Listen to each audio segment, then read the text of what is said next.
Here we are, what we've finally been building to. My review of Transformers Armada Unicron. You may have noticed that right off the bat, this Unicron is missing several pieces. Well, time for a bit of a story here. So, I decided that I wanted to get the 25th Anniversary Edition of Unicron, which is the exact same figure, but it has a G1 inspired paint scheme. I already own the Transformers Armada Unicron, but I don't need two of the same size of figure that are so similar to each other. So, a little while back, my brother expressed interest in taking the Armada Unicron off my hands when I got a hold of the G1 colored variant. So, I decided I'm going to give my Armada Unicron to him for Christmas. He doesn't know about it, and by the time this video gets posted, we'll probably have already met up for Christmas and exchanged gifts and all that, so hopefully he's happy with his new acquisition. But, as I was digging him out of my toy container, I noticed there was a handful of parts missing. And trying to buy Unicron parts piecemeal is kind of expensive. Like, you go on eBay, like, you'll find a single hip flap like that one for like $30 a piece. So, I began combing Facebook Marketplace, and I found someone willing to sell their junker Unicron that was missing a ton of pieces, along with the dead-end Minicon for $10. And I took them up on that offer, and, you know, this dead end made it worth it alone, because dead end will run you $30 solo, like on eBay. And my brother just sent me a picture of one that he found at a local store that was priced at $30. So we met up, made the exchange, and I was happy. And funny thing is about this, there actually was a couple stowaways inside Unicron's gut. Unbeknownst to the seller, got some G1 Soundwave tapes in here. Yeah, we got Ravage. Transforms pretty easily, from what I can discern about him. There we go. G1 Ravage, full metal. And G1 Frenzy. And despite what I said in my Soundwave video, I'm okay calling this one Frenzy because the toy was released as Frenzy, and this is the G1 toy. I do think it's kind of cool. It's got the spring-loaded head. I did contact the seller immediately after finding them before I completely left the area, and I said, hey, do you want these back? They were hiding, and he just said, nah, keep them. You can have them. So, again, thank you to the seller, but yeah, I got some bonuses with my Unicron. Don't know what I'm going to do with these guys, though, because they don't really fit into my collection anywhere currently. Might give them to a friend who collects G1s, but, so that's why I have this junker Unicron. But if I got him specifically for scrap parts, then why is he all in one piece? Why are all the junk parts still together? Well, that's because when I was digging through my toy containers and finding my Unicron, piece by piece, I found all the pieces that were missing. So he started off looking kind of like this, and just little by little, I found all the rest of the pieces buried in like the bottom of my old Lego container, of my container that had all the Transformers in it. And it turns out that apart from dead end here, like this is the one piece that was actually missing. Apart from that, I actually still had a complete Transformers Armada Unicron. There we go. Complete with all 7 missiles that he came with, and the lights still work. I had to replace the ones in the hand, but yeah, the lights and not sounds, but the light up effects for the eyes and for the glowing hand do still function. So that makes me feel good. I'm giving my brother a fully functional and complete Armada Unicron toy, and I am very surprised that I managed to actually keep this thing in one piece, considering how many other Transformers that I've had over the years that have just been broken or missing parts. It makes me want to get out there and see if I can find like all my other ones that might be missing a couple parts here and there. So today we're going to look at not only the Armada Unicron, but also the 25th Anniversary Edition. And this is going to be shot kind of weird because of how I have to have the camera set up. You can't even see all of Unicron in the frame. Like, the camera zoomed out as far as it will go. This is about as far as my arms can reach, sitting behind it like I normally do. So I'm going to have to be like moving the camera up and down to give you a full view of how everything looks. So, where should we begin here? Well, Transformers Armada Unicron obviously was created for the Transformers Armada series, but it is close enough in design to the original G1 that I feel like it was retroactive wish fulfillment for everyone who grew up watching the movie who wanted a Unicron toy but never got the chance to have one, because this was the first mass market version of Unicron to exist, and if I'm not mistaken, the first Unicron toy ever to actually go into full production. There were a couple prototypes kicked around for some of the other versions, but this is the first one to actually get released at market. And as was the style at the time with Transformers Armada, it did come with a Minicon partner who can be plugged in for a few different effects. The most notable ones are the big chest cannon does fire, and the little panels on the legs here, they fire 3 rockets at once. Show those off here in a second. First, let's talk about Dead End here. You know, little tiny, like little orbiting moon-sized Minicon here. Transforms relatively simply. It really is just kind of a unfold it until it makes sense kind of deal. Swing him around. Yeah, his arm swings out like that. The feet fold up and they rotate around.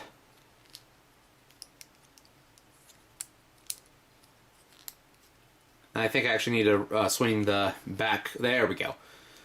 I think that's it. No? I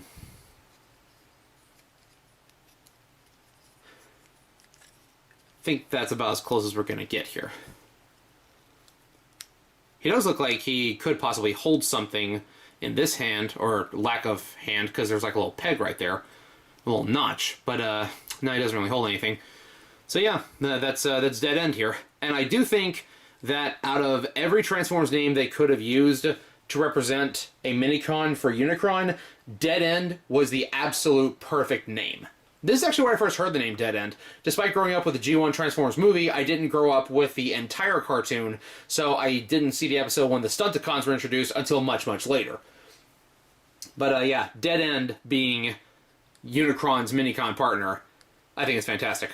Even though in the show he didn't actually function as a Minicon, but rather Dead End functioned as, I believe they're called bugs. They're like little, kind of like antibody attack drones that defend Unicron's planet surface from invading Autobots and Decepticons who are trying to attack him. They fly around with that little cannon, and they're like solid gray. They fly around and they just ward off invaders, and there's like an army of them, like thousands of them. But yeah, so biggest thing to get out of the way first. If we were to believe that this scales with pretty much every other Minicon in existence, like from the toy lines, and I don't actually have another Transformers Armada figure in here for comparison. Bad on my part. This is roughly meant to be human-sized, because that's how big that other Minicons are. One thing that we as a collective fan base are just going to have to accept, there will never be a functioning, in-scale, accurate Unicron toy that is playable. You can pose the HasLab one, but he doesn't really have a lot of playability with him, especially if you want to try to compare him to, like, your just regular mainline figures. It's just not practical. I'm not going to say it's absolutely impossible, but it's definitely not practical and definitely not, like, consumer-friendly. As the Lazy Eyebrow said, if you wanted to have a in-scale Unicron that would work with anything from, like, the War for Cybertron lines, then you need a Unicron that's as big as a house. So that's why my last video was getting these micro-sized world's smallest Transformers, so Unicron can like hold them in his grip. That's actually like one of the most iconic parts of the G1 movie, where like you see Unicron just picks up Galvatron and just shoves him down his throat. But I don't have a Galvatron in this size, and the only Galvatron I think that actually exists that is close to this size would be the pack-in, you know, little tiny insult of a, like, microscopic figure that was a pack-in for the HasLab Unicron, and there was this line of die-cast metal figures that I think are roughly close in size. I'll have to double-check on that. But aside from that, this is the closest we're going to get in size scale. But I'll go over scale a bit more when I show off the one that I'm really here to talk about. But so, Armada Unicron. So let's start at the top and work our way down. Start with the head. As I showed off earlier, he does have light-up eyes, which I think is really cool. And despite the head being on this, like, hinge where it folds back for the transformation, that neck actually does rotate. It doesn't feel like it will at first, like it takes a significant amount of effort, but it will rotate a full 360. And back there you can see that's the battery compartment. That's where you unscrew that and you put in some fresh watch batteries. Big shoulder pincers, that's for planet mode. I have heard that the horns on Unicron's head are actually supposed to be the big, like, claw pincer things while in planet mode, but that scale always seemed weird, so I do love the big shoulder ones from the Armada version. Shoulder pads are a solid chunk with a little Minicon mounting port right here. It doesn't do anything other than just sit there and look cool. But you can put them right there and just have them chill out. You just rotate around, be like a little auxiliary artillery. And it does, the circle itself does spin, but it's a little awkward to have dead end on there because he's too big for it to spin. And these little flaps are made of like a thinner, kind of rubbery plastic. Or maybe it's resin. I'm not actually sure what the names of the material are. I just know that it's thinner. The chest is see-through. You can see like all the internals right there. The hand glows, so you can recreate the iconic scene where he just like palms down on the top of Cybertron. I really want to get me a Primus Cybertron so that I can like recreate that in like a diorama. But for now, he can just, you know, put his hand down on a dead end, or he can try to dribble him like a basketball. Articulation. Arms can rotate all the way around on, I believe it's a ratchet joint. But the wings and the big planet shell kind of get in the way of that. The arms will go out as far as the elbow, or as far as the shoulder pads will allow them to go up. And the biceps got some swivel. You got the elbow bend. Same applies for both arms. Got some spikes here for some nice detail. I do kind of wish that we got a second hand for the other side if I wanted to swap out and have just solid colors. Yeah, that one is a little spinny, but I think it's okay. This hatch is part of the transformation where the hand will fold into, but if you wanted to, you could take a tiny transformer like a Minicon and just shove them in there and close it up. Just hide them away. Kind of reminds me of like SDF-1 from Macross or Robotech. Just giant fortress and you got robots just popping out the arms. You know, because for that specifically, the arms were aircraft carriers. So, rotating around to the back, we see that he has a single Minicon port right here, and that is one of the only 3 places where it actually does anything. You plug that in his back, and the chest opens up, and he fires the big missile. That is like the fastest firing I've ever seen him do. Every other time, it's always been like a slow open, and it just slowly opens up and then shoots out, but that was like spring-loaded. That was ready. So you can see from the backs, we have the wings here, you know, skeletal looking. They are mounted on these little hinges right here. They can disconnect, and you see there's a little tab right there that makes it plug into the... Can I get a shot of it on camera? It's kind of hard to see. There's a tiny notch right there where it tabs into, but when you do that, the horns for the shoulders just kind of scrunch up like that. But it does tab into place, though. I'm not exactly sure why, considering when you move it for the transformation, it is going to look different. Unless I'm just misremembering at the moment. So, moving down a bit, we're going to take a look at the abdomen area. And you see, just like in the movie, he does have the red abs, and if you wanted to, you could put like an LED light in there and make it give off the impression that it's like got the glow that it did from the movie. It is different because the panels are colored red and the rest is transparent, but you get the idea. Like that moment when the panels just slide open and then you just get to see his abs just glowing brightly like that.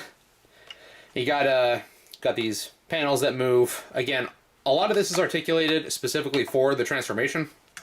Cool thing is, because Unicron is known for being the devourer of worlds, you can pop his stomach open, and then you take a tiny transformer like a Reflector. He's been disobedient. And you just Put him in there, and he gets 8. Yep, he's gone now. Chose Reflector because in the IDW comics, Reflector tried to fight Unicron when he's attacking Cybertron. Not every Minicon will fit, because not all of them are shaped proper to go in there, whether it be their alt mode or what have you. But some of them you can fit with a little finagling, and some of them are small enough and compact enough, just, whoop, there he goes. Just close it up, and yeah, you can pretend that that Transformer got 8. And let's close them back up. Going down even lower, we got the legs. The default position for these little side panels is straight up like this. The wings are kind of getting in the way a little bit. I will say the wings are a little bit awkward. They just kind of chill out back there. But you can see this opens up, and we actually have a little stowaway in here. Yeah, you can hide Minicons inside of his legs. And I just love that they gave it the playability to where you can just stash Minicons away in all of his little ports. It is, like, he doesn't do that in the show, but I just do really think that that's a fun gimmick to have when you have such tiny Transformers being such a pivotal part of the show. And there's like, yo, so what can we give him other than just the big cannon? Now let's just hide him, shove him in his knee. Now this one will fire 3 rockets at once. He's got them on both sides. Again, you just plug the Minicon in and you pull him back, and look at him go. Huh. Well, that didn't work very well at all, did it? So it turns out I was pushing the wrong way. You're supposed to push forward to make them shoot, which makes a lot more sense. Now for the feet. It's not exactly the G1 style, because the G1 had like the 4-toed, like 4-clawed toe, but this is, again, the Armada variant, not, you know, G1 exact. But, again, still close enough. And until they released the G1 color, this was the best, like, option you had to have Unicron in your collection. So now with that out of the way, let's move on to what I've been waiting for this whole time, the 25th Anniversary G1 colored variant. The very first thing I want to talk about, however, is the really big box that it comes with. And the box just has some funny writing on it, I think. The very first thing I noticed outside of the Unicron and the really beautiful art right there, I love how detailed that is, comes with Kranix Minicon figure. Kranix, you say? Kranix Minicon. It's Dead End redecoed. For those of you who watch the movie, you remember Kranix is the last survivor of Lithone, a planet that got eaten by Unicron. So Unicron named his Minicon after the only survivor of a planet he devoured. That's just cruel. Comparing Kranix to Dead End, they are pretty much just the exact same Minicon, just with different colors. They transform into the same robot mode, they have all the same molding from what I can tell, but based on paint job, it does look like Kranix is lacking a little bit of detailing in the face. You see that his entire gun is that burnt orange color, whereas on Dead End, it's silver primarily with a bit of black right here where it connects to the arm. Now, this was released, I want to say it was around the time of Revenge of the Fallen or Dark of the Moon. I don't remember the exact year. Ah, there we go. The instructions clear it up. Apparently, this version of Unicron was from the Dark of the Moon toy line, despite it not saying that on the box. And of course, Unicron did not appear in Dark of the Moon at all. I think it's funny it says Decepticon, where Unicron actually doesn't have any loyalty except to himself. I do appreciate the detail. They got his eyes the right color. His eyes are green there. Advanced level 4 for transformation difficulty. The reason I didn't do an unboxing of this one is because the box is actually not complete. It came with the box, but it's missing the top flap there. I love how it says, movie accurate head. And I'm like, well, accurate to which shot? Because the, sometimes in the movie he's missing his beard. Yeah, it does advertise the missiles fire. It's got the big firing missile from the chest, the light up right hand, glowing eyes. And on the other side is just the big, beautiful artwork right there. And it's just got the little excerpt right here that tells you what he is. You can pause the video and read that if you want. But I'm going to go ahead and move on. Oh, down here. Strength. Strength stat, infinite. Intelligence, infinite. Fire blast, infinite. Endurance, infinite. Unless the Matrix of Leadership is involved, apparently. Speed, 10. How are you gonna tell me this big honking planet is a 10? Well, I guess considering he crosses galaxies in a matter of like an afternoon, yeah, that is pretty fast.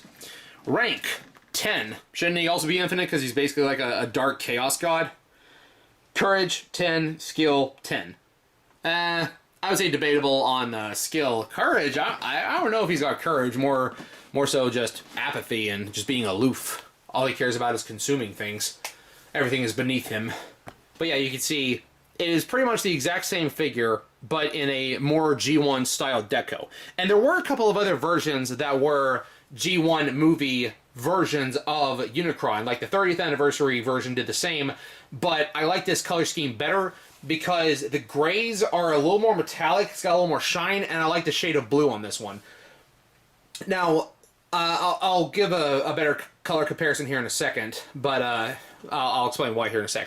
But now that we have that out of the way, let's go ahead and bring out the main event. There he is. Big, beautiful, G1 colored Unicron. Let's not have your hand in that position because that was a little suggestive. But yeah, this is going to be the centerpiece of my collection when I eventually get a shelf to display all my Transformers, or I can make a diorama of sorts. And I am really happy that I got this figure. No regrets at all. So, color-wise, what I was talking about earlier, this shade of blue, I actually grew up with VHS tapes and the 20th Anniversary Edition DVD of the movie, which the colors look a little different than they do on the more high-res Blu-ray. So, if we look at my Blocky's Unicron head here, shades of yellow can vary, but that shade of blue is a little lighter here, and it's a little darker right here. This looks like Unicron how I remember seeing him on the DVD, like playing on my TV. And that's the version of the movie that I used to make my review back in the day. And I'll throw some screenshots here for you to see the color comparison, like Blu-ray versus DVD. Yeah, so it's because the film got restored and is like higher quality now, then that's why colors look different. But this is like the closest version to what I remember. This is my Unicron. Even though G1 Unicron doesn't have these big claw things on the shoulders, I still think it's a really nice touch. And I'm actually in talks with a friend to get some upgrade parts printed for him. There's one big piece that I really... Well, there's two big pieces I need to make this as close to a true G1 Unicron that I can. The one piece I'm going to have to just give up on is the legs, or the feet rather, because there's no way I can replicate like 4 clawed toes and still have it functional at all. So I'm just going to have to give up on that, unless I can just come up with a complete foot replacement, and that's more engineering that I know than I know how to do. And I don't even own a 3D printer. I got to get all my 3D print stuff commissioned. I did go ahead and buy a second Dead End figure. This one is going to go with the other Unicron to my bro, and I bought that one to go with this Unicron, because what I wanted to do was collect all the different color variations of Dead End and the like, or at least all the ones I could get my hands on, because I know there's also an Energon variant. I don't really want the Energon version of Unicron. If I didn't have any of them, and I wasn't a G1 fan, then I would go with the black version of Unicron from Energon. But I would love to get the Dead End just to have, like, orbiting moons for my Unicron figure. But as you can see, the eyes are green. It's just kind of hard to see. Let me see if I can... It's like a very dark shade of translucent green.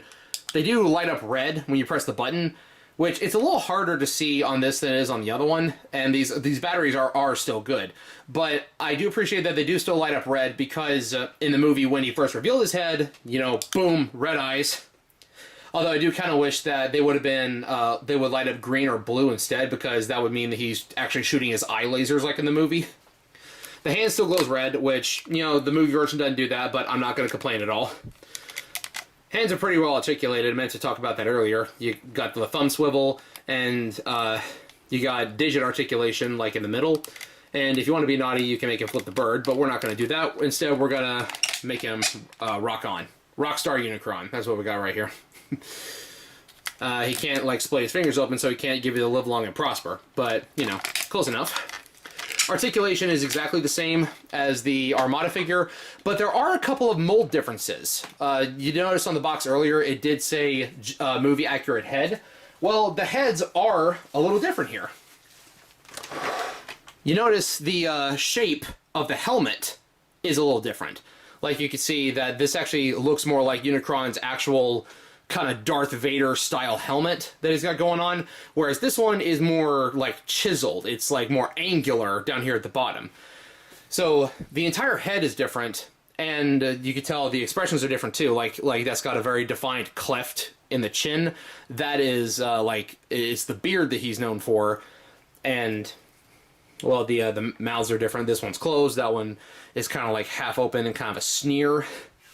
It's not the exact thing, but it kind of reminds me of, like, if you ever played Mega Man Extreme, it reminds me of Sigma's expression from that game in his, like, just Mega Man X in general, just Sigma's kind of half-open sneer. It's not exactly the same, but it makes me think of that. The other only mold difference that I was able to notice, just off the top of my head, is on the wings.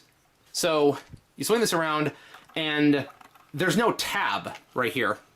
Like, you see the indentations are still there, right there, but there's no tab on the wings to plug into. Like, you remember I showed those to you on the other Unicron? This doesn't have them.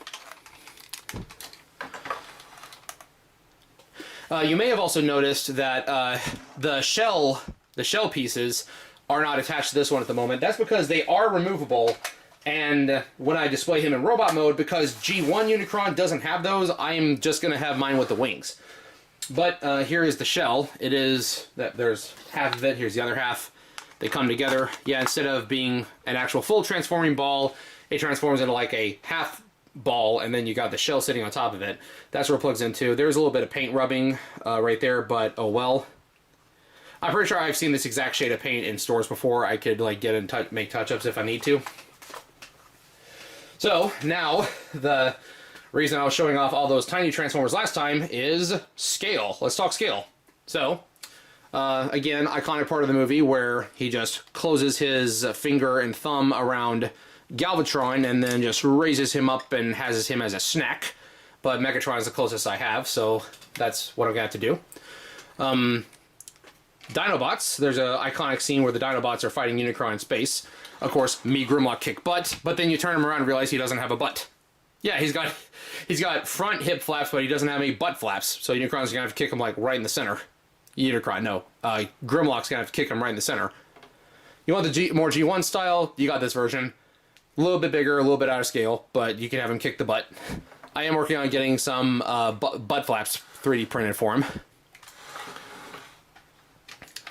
Aside from that, I don't really have too much else to say about the robot mode, but aside from the head sculpt being different and the lack of pegs on the wings, it's essentially the same toy as the Armada version, but I do really prefer this colored version of him better. Just, you know, it's G1.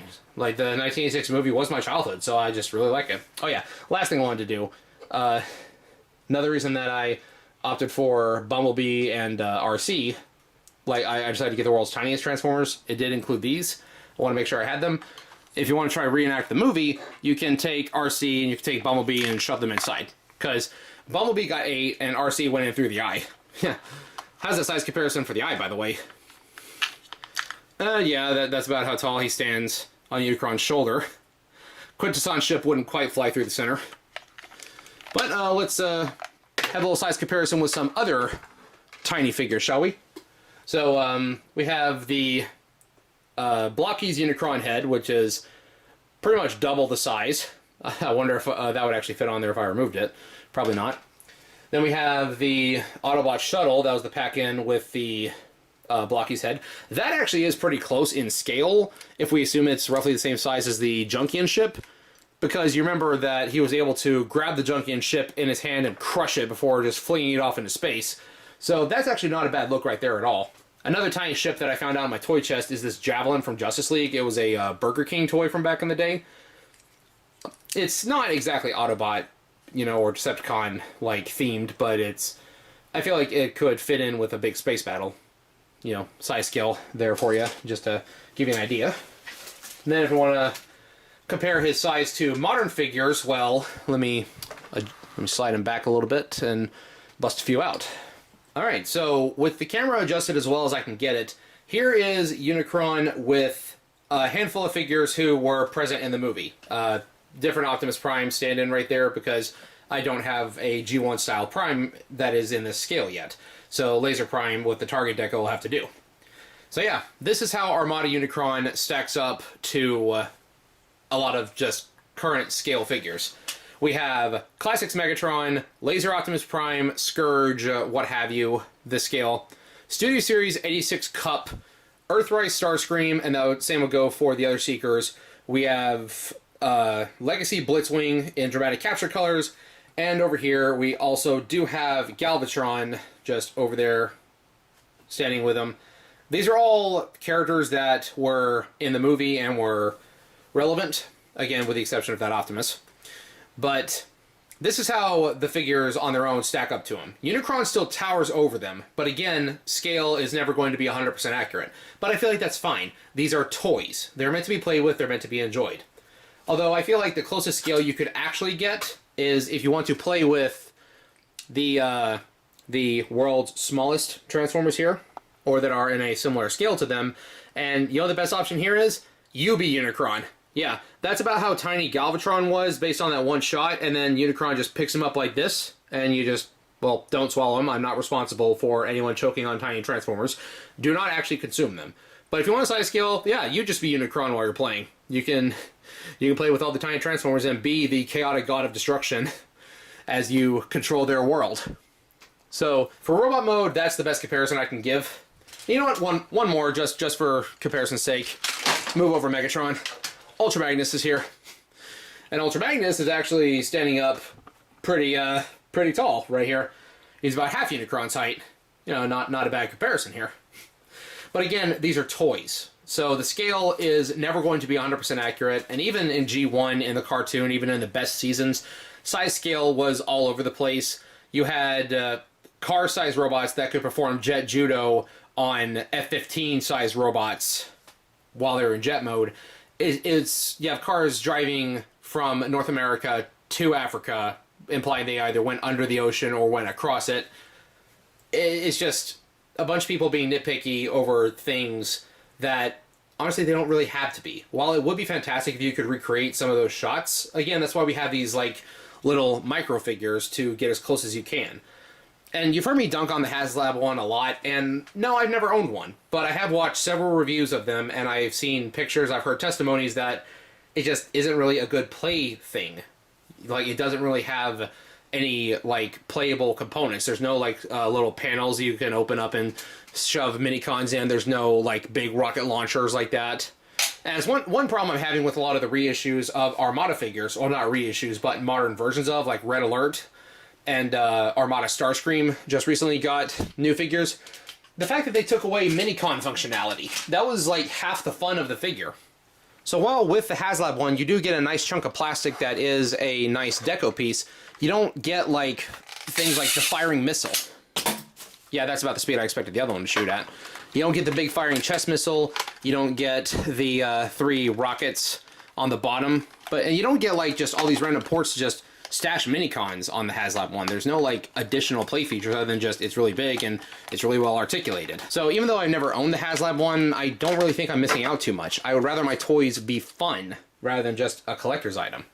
So that's my review of both Unicron's robot modes. We still have another separate mode to go over.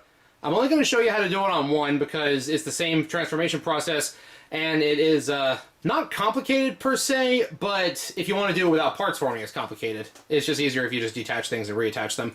But getting everything to click together in exactly the right way is what's complicated. So let's go ahead and start transforming the Armada Unicron into planet mode. Again, this can be done without parts forming, but it honestly really is just simpler to take off the parts that are going to be moved around a bit. So the very first thing we'll do is remove the wings and the little shells that are on them. Just take them off the bracket on the hole. Just pull them off. Next, you take the horns on the helmet and then you rotate the horns forward a bit, and then they rest right there in that little semicircle cutout. When you pull the head back. All right, next, simpler parts. Let's just go ahead and open up the arm panels and fold away the hands. Curl up the hands into fists so they'll fit better. And you just fold it in, and then you close it. And you do the same on the other side.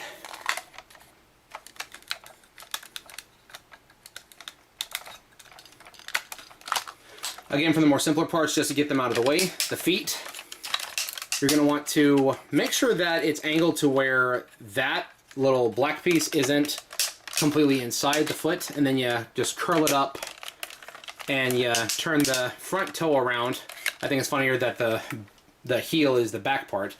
You curl that up, and then you see those two peg into place together. We'll come back to that in a minute. Next, you will take the shoulders and you'll pull them out of the socket, and then you will slide the shoulder pad down to where that little white piece is popped up. Same thing on the other side. You pull it down till you hear a click, till it kind of clicks into place.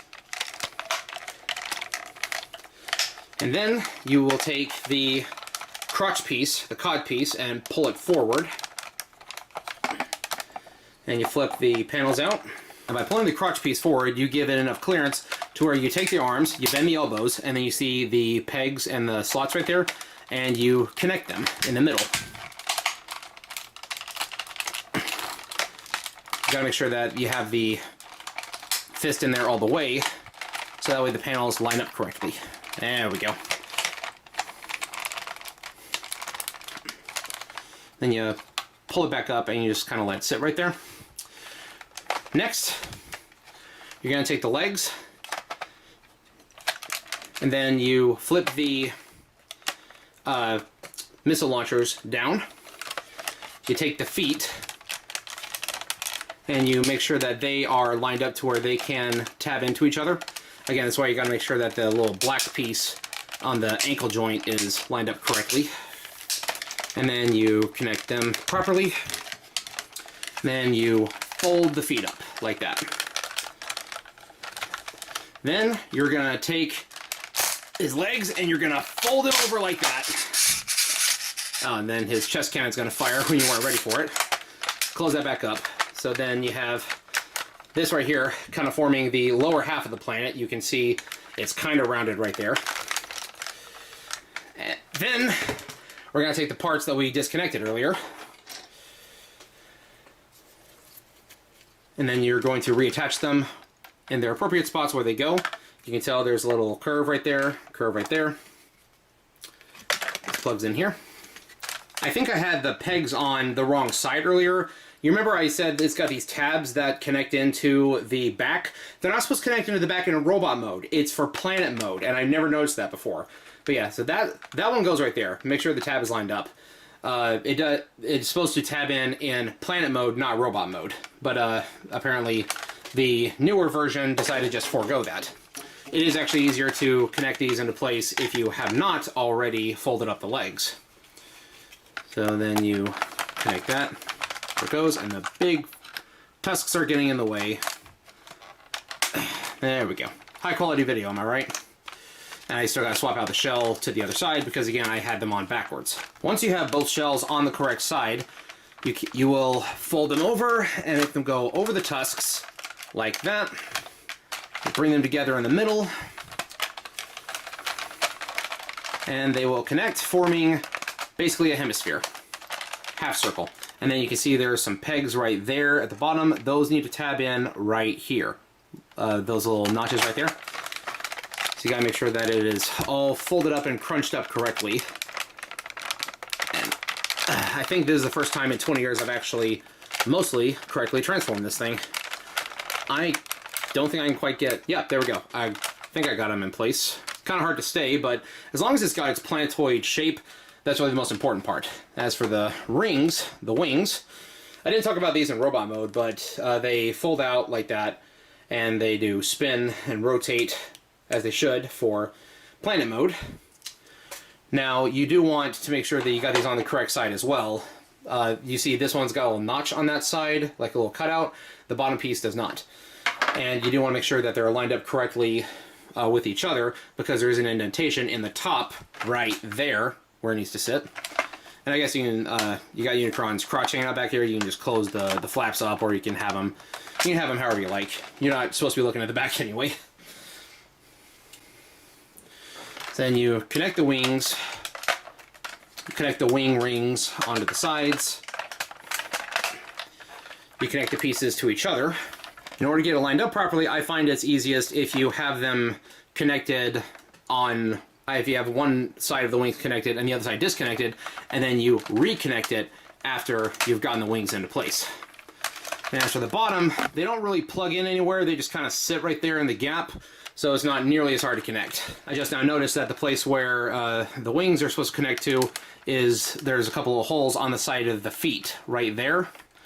So I was actually incorrect on that, so untab that, re-tab it back into place.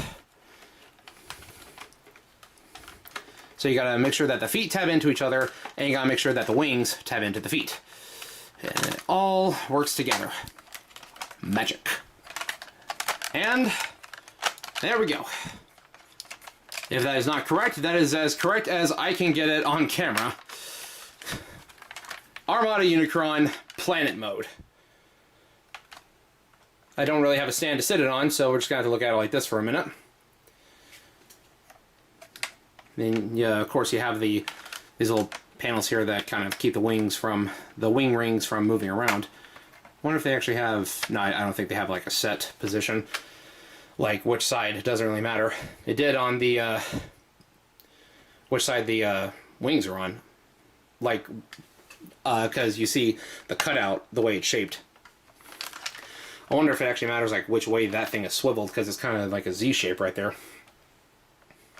And you can see in the front there's a little gap where your dead-end Minicon buddy can just sit there, and you got an extra gun to just shoot at things while Unicron is going around munching on other planets and asteroids and stuff. And that's honestly a really fun feature right there, how it's spring-loaded. I do kind of love that. So, that's the Armada version. Now I'm going to jump cut transform the movie version. I do feel like it's worth pointing out that because this is a piece of solidly painted plastic, you can already see there's a little bit of paint scuffing right there, because that's where the arms go when it's transformed into planet mode. So that is one downside to having this figure, because the paint does scuff kind of easily. It's not quite as resistant to that as the clear plastic is, unfortunately. One thing I didn't notice until I was transforming this version is that the legs actually have a peg right there that tabs into the back right here. So that's another thing to look out for when you're transforming this thing. And there we have movie color Unicron in planet mode as well. All the same functions. You still got the chompy teeth, and you still got the place where you can have Minicon, or specifically one of the planetoid ones, just chilling out on the top. And then you can have some smaller ones, or just some different ones, chilling out on both sides, manning the port and starboard rocket launchers.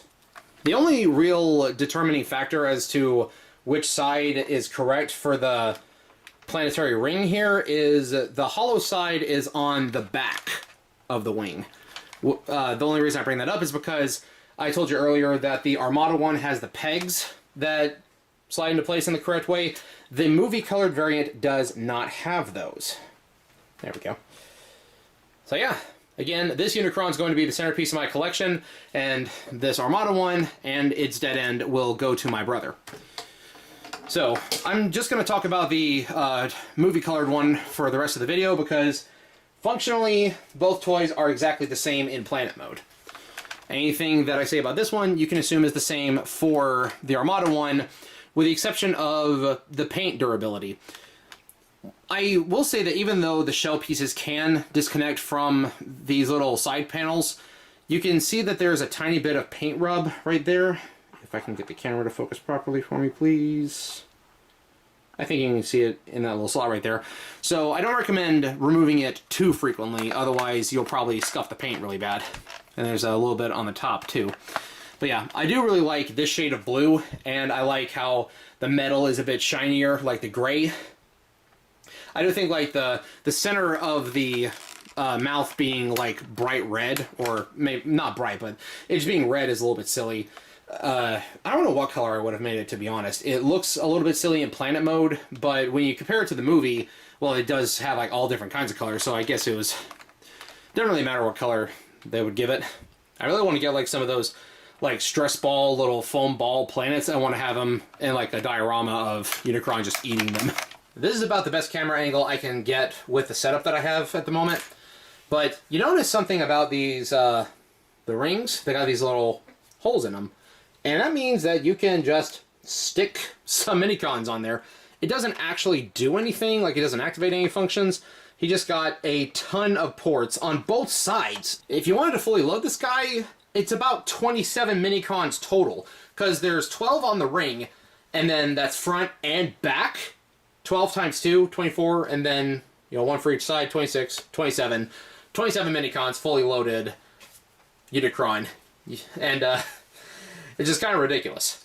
One thing that I meant to mention about the robot mode is that they actually did have a couple of other color variations. They had two different ones that are... I forgot what the name for them is, but at the end of Transformers Armada, we do see the Minicons rallying together to fight Unicron, and they take his shape. So we have two different variants of that. It's like a green Unicron. I did already mention the Energon version where he's like mostly got black armor. And then there are a couple of variations of the movie or comic book version to where the 30th Anniversary Edition, I think it is this, but it's a slightly different shade of blue, slightly different shade of gray, slightly less shiny. And then you have the, I believe it's the Universal Dominator one, where it is like a pale orange and like a cream color kind of deal, which I think is based on the comics. But so, now let's talk about scale for planet mode. Well, the Minicons certainly aren't in scale, but the planet ones can hang out here. So we have the Autobot shuttle that came with the, you know, the Blocky's Unicron head. We don't really see an Autobot shuttle interacting, or not this model of shuttle interacting with Unicron, but he could totally eat that if he wanted to. You know, just ate the moon base, suck up the shuttle while he's at it. But how about some figures that are actually more relevant, like Megatron, because, you know, floating through space, Megatron meets Unicron, and then he becomes Galvatron. And then we got Starscream, which Skywarp and Thundercracker share the same body type, and then one of them will get turned into Scourge, and the other one will get turned into Cyclonus. I'm not going to debate this here in the comment section. To me, Skywarp became Cyclonus. So that's why these figures, I think, are good for the diorama here. Oh, I never noticed that the right arm can move, or the arms can move on these. I totally overlooked that in the last video. So you could totally do the thing. You could have tiny Megatron like clinging to the tendril, the claw, like he did in the movie. I totally didn't realize that the arms can move on these. I just completely overlooked that. I only got them to be like in scale, or as close to in scale models as I could get. So yeah, Starscream's up here. He's taking command. And Megatron is down there getting blown away. And again, we have Grimlock, because Grimlock fought him out in space, but, you know, he's not quite in scale. So, as far as the planet goes, well, it's a ball. Again, I went over with the Armada one that it still has the same firing missiles that it does in robot mode. And the transformation, on the one hand, it is kind of very particular, like you have to line everything up just right to get it to sit, but when you do, it's very satisfactory. It just does take some finagling. And, like, now that I have gotten some more practice with it, I think it's just going to get easier and easier as time goes on. And I'm really happy that I finally have a G1 colored Unicron to be the centerpiece of my collection. Now, let's see how he compares in size to his Heralds that I've been collecting for the last, you know, good few months. So, here we have, like, most of the characters that Unicron met while I was out in space. We have Studio Series A6 Scourge/Sweeps. We have the Titans Return Scourge, multiple of them, to be Sweeps because they're smaller. We have Shrapnel/Scrapnel, Classics Thundercracker, and we also have Cyclonus and Galvatron. This is how they scale in vehicle mode. Again, nothing is ever going to scale properly with Unicron, but I am glad to finally have a big shot of them all together, even if they don't all fit in the frame properly. So yeah, my Unicron and Herald set is complete. Took me long enough, and I probably spent more money than I should have, but, you know, that's the life of a collector for you. Well, I feel like this video's gone on long enough, and with all these Unicrons gathered in one place, I feel like there's only one proper way to end this video. Now light our darkest hour.